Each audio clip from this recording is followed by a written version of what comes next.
My daughter abandoned me when I was battling a serious illness. 2 years later she returned thinking I was no longer alive, hoping to inherit everything.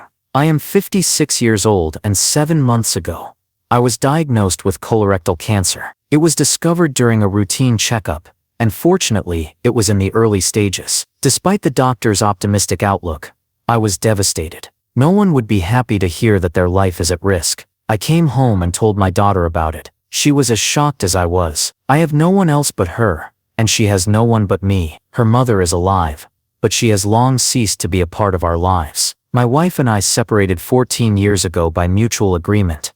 Our love had faded, and she moved to Atlanta with her new partner. Custody of our daughter remained with me. She was 8 years old at the time. Hannah had always been a difficult child. She took our divorce hard, and was angry at her mother for leaving her. Since then, she never spoke to her, not even answering her calls. I tried to fill this void, to give her all the love and care, but perhaps I made mistakes along the way. When I told Hannah about my illness, her first reaction was pain. We cried, hugged, told each other how much we loved one another, and recalled happy moments, her graduation, our annual trips, hiking in the mountains. She promised to support and take care of me. I never imagined that one day she would simply grow tired and leave me. 7 months later, Hannah packed her things and left, abandoning me like an unwanted item. I had always been her support, but in my hardest moment, this is how she repaid me. I understand that it's not easy for a young woman to care for a sick father, but she didn't have to do anything complicated.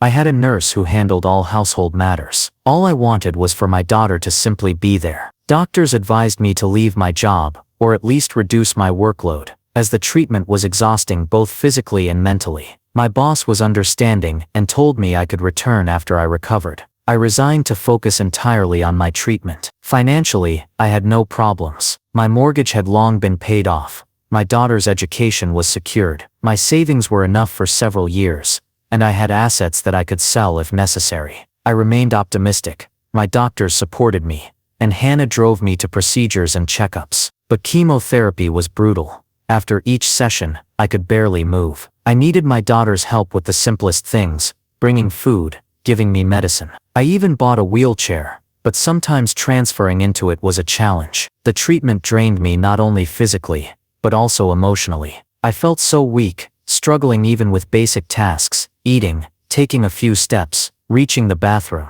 Over time, Hannah became irritable, stopped coming into my room, and spoke to me in short, dry responses. It hurt to see her distance herself. She was my only close person, and talking to her helped me forget about the pain. When she became a stranger, nothing could have been worse. I decided to talk to her, and asked if she saw me as a burden. She yelled, yes. It was painful to hear. She said she was tired of taking care of me. I understood that it wasn't easy for her, but I reminded her that I had a nurse. I thought this would solve the problem, but Hannah remained angry. She kept her distance, and was rude to the nurse. I asked the nurse to avoid Hannah as much as possible, but my daughter still found reasons to pick on her. She forbade her from touching the fridge or even entering the kitchen, claiming that she was dirty from taking care of a sick person. She never said it to her face, but it was obvious. Hannah simply hated her. One day, the nurse asked if I was satisfied with her work because she felt unwelcome in our home. I assured her that she was doing an excellent job, and that I had no complaints. That evening, after the nurse left, I decided to talk to Hannah. I had already asked her not to interfere with the nurse's work, but now my patience was running out. When I told her she was being rude, Hannah exploded, shouting that I was making a big deal out of nothing. Then added, she smells. And she tried to teach me some hygiene rules. That pushed me over the edge, and I shouted, she's a nurse. She was trained in hygiene. She knows more about it than you do. Who are you to lecture her? You drop out. In response, she had a meltdown, screaming for 10 minutes about how I had ruined her life. She blamed me for her mother leaving, for not having a normal childhood like others. That didn't affect me much. I was used to her outbursts. But then came the real blow. She started insulting the nurse, calling her worthless, disgusting and repulsive. And then she said, I know why you're defending her. Did she make you her sugar daddy? She went on, claiming that the nurse saw me as easy prey and was trying to manipulate me into giving her all my assets since I had no heirs. I didn't let her finish. What the hell is wrong with you? Are you out of your mind? Our argument escalated into a full-blown fight. Eventually, she slammed the door and left. An hour later, I heard her yelling from the living room. She was dragging her suitcases out, shouting, "I'm leaving.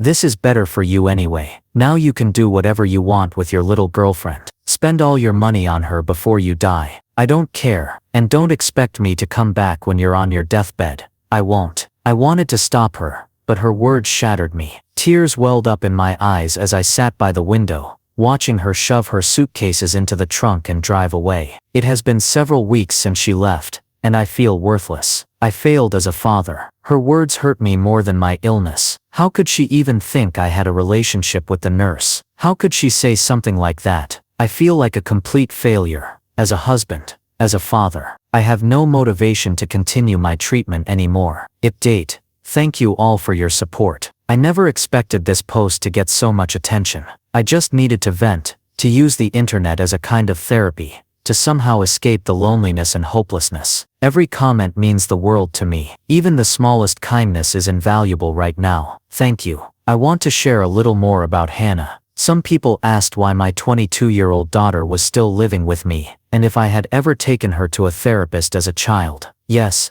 I did. I tried to help her deal with her emotions, took her to specialists, spent time with her, and did my best to make her happy. I even avoided serious relationships to keep from hurting her further. Hannah struggled deeply with our divorce. She became aggressive. I took her to therapy, and it helped, but from time to time, her anger resurfaced. She dropped out of college. I tried to convince her to continue her education, but it was pointless. She said she wanted to start her own business and open a beauty salon. I paid for her to open the salon. There, she met a guy she called the love of her life. A few months later, she wanted to marry him, even though she was only 19. I advised her not to rush into it, but as always, she did what she wanted. Their marriage didn't even last a year. Shortly after the wedding, she moved back in with me. Her husband turned out to be an unemployed freeloader who lived off her salon's income. They spent all the investment money, and in the end, she had to sell the business. After that, he left her with nothing, not a single cent. He was broke, so she wasn't even entitled to alimony. In the end, she was left with nothing, no business, no husband, no money. I took her back in, and now, when I'm sick and don't know how much time I have left, she abandoned me like garbage. So what do you think about this situation? What advice would you give me? Leave your thoughts in the comments. Update #1. Hello friends. I know it's been a while since I posted, and I appreciate everyone who worried about me. I'm so grateful that, thanks to the internet, I found true friends. I never imagined I'd receive so much support here. This month, I had my last chemotherapy session, and I am officially cancer-free. I can't express how grateful I am to the medical professionals who provided me with excellent care. After my conflict with my daughter, my recovery slowed down, or rather declined. My doctor became concerned and advised me to see a therapist to cope with stress. It truly helped. During my first session, I just broke down in tears. It was such a relief to finally talk to someone honestly. I even told my therapist that I didn't want to continue treatment anymore, that I was ready to give up. But she helped me fight through my depression and despair. In addition, I was advised to hire a caregiver for the whole day because I lived alone and was getting weaker. In case of an emergency, I needed someone who could help me. I suggested doubling the pay for my nurse so that she could work with me around the clock, since she already knew my entire medical history and diagnosis. I didn't want to change someone who was already familiar with all the details. If Hannah had been around, she would have found another reason to criticize me. It's unpleasant to remember the accusations she made against me, but I've already been through it. If she was able to leave me in the toughest moment, then I shouldn't think about her anymore. Thanks to the doctors, the psychologist, and the nurse, I was able to focus on my recovery. When Hannah drove me to chemotherapy, I noticed that after the sessions, I felt not only physically drained, but also emotionally broken. She often had emotional outbursts, and I worried about her more than my own treatment. I lost my hair, lost a lot of weight, but didn't lose my determination to fight the disease. It sounds tough, but probably Hannah's departure was for the best. Over time, all the negative energy left with her, and I felt relief. I had clung to her for too long, making her the sole meaning of my life, sacrificing my happiness for her. But she taught me a tough lesson.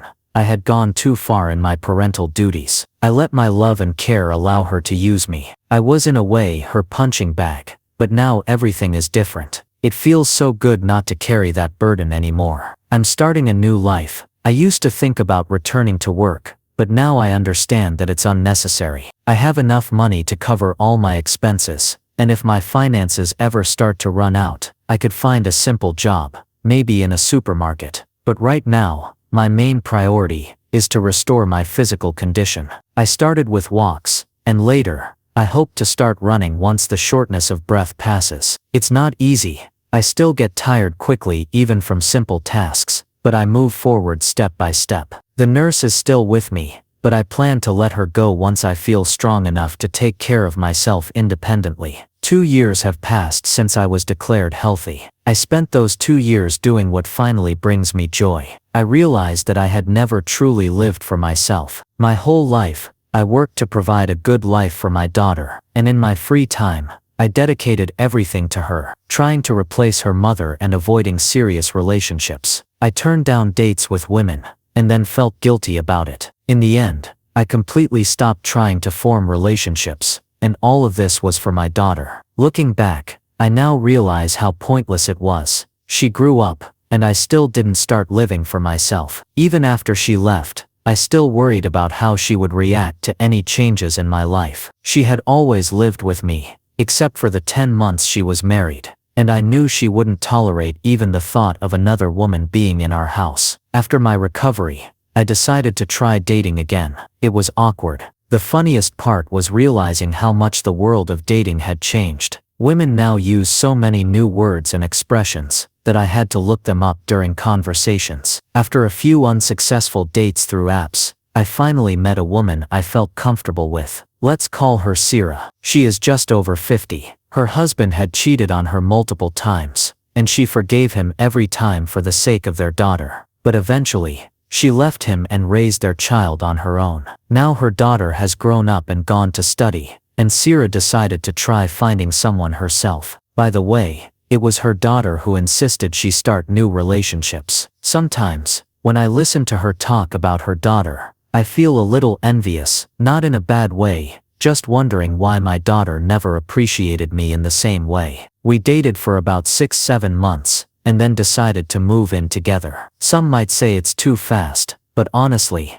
I'm almost 60, and I don't think I have much time left. We could have lived in my house, but Sierra preferred that I move into hers. She is a creative person with great taste, and has decorated her house to the smallest detail, unlike mine, which had long been in need of repair. Plus, I didn't have many pleasant memories connected to that house. I wanted a change of scenery, so I sold it. Yes, I sold it, and now I have even more money for a comfortable retirement. Why not? Why should I leave this house to Hannah, who abandoned me to die? But all of this happened a few months ago. Why am I writing an update now? Because last week, I saw a ghost. Sierra and I were relaxing when I got a call from Andy, the new owner of my house. He was furious. He said that some woman had illegally entered his property, caused a scene, and even had a confrontation with his girlfriend. According to Mandy, a young woman had sneaked into the yard and tried to open the door with a key, but the lock had already been changed.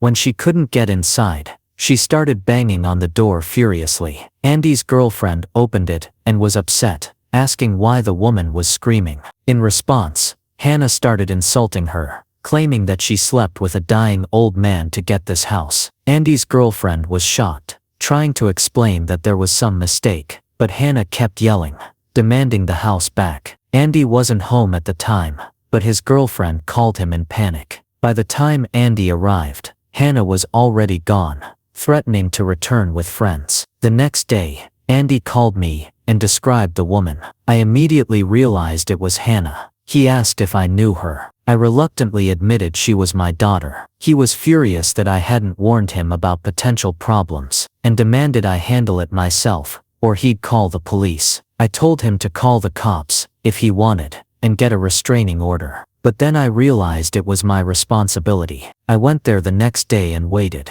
Hannah came back with 2 friends. She was yelling from the porch, and even broke a couple of flower pots. Andy went outside with a baseball bat, preparing to scare them off. I asked him not to do it, but he's a baseball coach, so of course, he couldn't resist showing off his skills. Before Hannah and her friends could attack him, I stepped outside. She froze, and so did her friends. She finally managed to say, "You're alive. I thought you were dead. What's going on with your cancer?"